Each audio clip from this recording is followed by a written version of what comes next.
Friends ఇప్పుడు మీరు చూస్తుంది వచ్చేసరికి అక్వేరియంలో యూస్ చేసేటువంటి షిరింప్స్ అనమాట. రీసెంట్గా మనమైతే మన స్టోర్లో ప్లాంటెడ్ ట్యాంక్ అయితే డిజైన్ చేసాం కదా. సో దాని యొక్క కంప్లీట్ అప్డేట్ అనేది మన ఛానల్లో అయితే ఇవ్వడం అయితే జరిగింది. So step by step procedure అంతా కూడా అయితే చూపించాను అనమాట. ఇక్కడ మీకు వస్తున్న ఈ బబుల్స్ వచ్చేసరికి CO2కి సంబంధించినటువంటి బబుల్స్. సో ఇప్పుడిప్పుడే మన ట్యాంక్లో ప్లాంట్ అనేది మెచ్యూరిటీ అయితే వస్తుందన్నమాట. గ్రోత్ అయితే స్టార్ట్ అయింది. సో లైట్గా నేను సాఫ్ట్ ఫిష్ అంతా కూడా యాడ్ చేసి అయితే పెట్టాను. సమ్ కార్డినల్స్, నియాన్ టెట్రాస్, ఈ విధమైనటువంటి fish.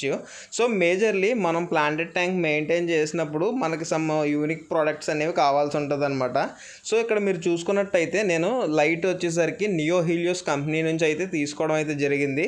So little bit expensive అనమాట, కానీ తప్పదు. ఇంత సెటప్ చేసుకున్నప్పుడు మనకి లైట్ లేకపోతే ఆ ప్లాంట్కి ఆ గ్రోత్ అనేది ఉండదన్నమాట.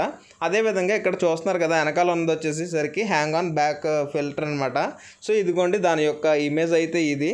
సో కనిపిస్తుంది కదా, XBL 600 అయితే యూస్ చేశాను. అదేవిధంగా వాటర్ టెంపరేచర్ అనేది కూల్ చేయడం కోసం నేను ఈ ఎయిర్ కూలింగ్ ఫ్యాన్ అయితే యూస్ చేస్తున్నాను. కనిపిస్తుంది కదా, బ్యాక్ సైడ్ అయితే పెట్టాను. ఇప్పుడు అయితే ఆఫ్ చేసి అయితే ఉంచాను అనమాట.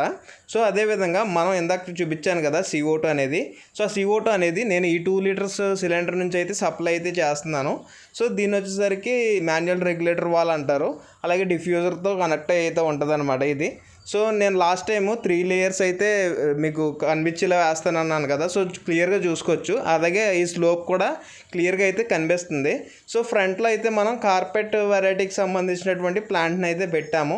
సో ఇది వచ్చేసరికి టెన్యులస్ వెరైటీకి సంబంధించినటువంటి ప్లాంట్ అండి. అదైతే స్ప్లిట్ అవుతుంది. సో అదేవిధంగా చూస్తున్నారు కదా, ఇంకొన్ని రోజుల్లో కంప్లీట్లీ అయితే కవర్ అయితే అయిపోతుంది. అదేవిధంగా డ్రిఫ్ట్లో మనం పైన యూజ్ చేసినటువంటి ప్లాంట్ వచ్చేసరికి పెనటిఫైడా. అదేవిధంగా ఈ వెరైటీ కాకుండా ఇంకో వెరైటీ ప్లాంట్ యూజ్ చేసింది వచ్చేసరికి అనోబియస్లో డ్రాగన్ క్లా అనే వెరైటీకి సంబంధించినటువంటి ప్లాంట్ అనమాట. సో దీని యొక్క కంప్లీట్ బడ్జెట్ అప్డేట్ అయితే తొందరలోనే ఇవ్వబోతున్నాను. సో వెయిట్ చేయండి.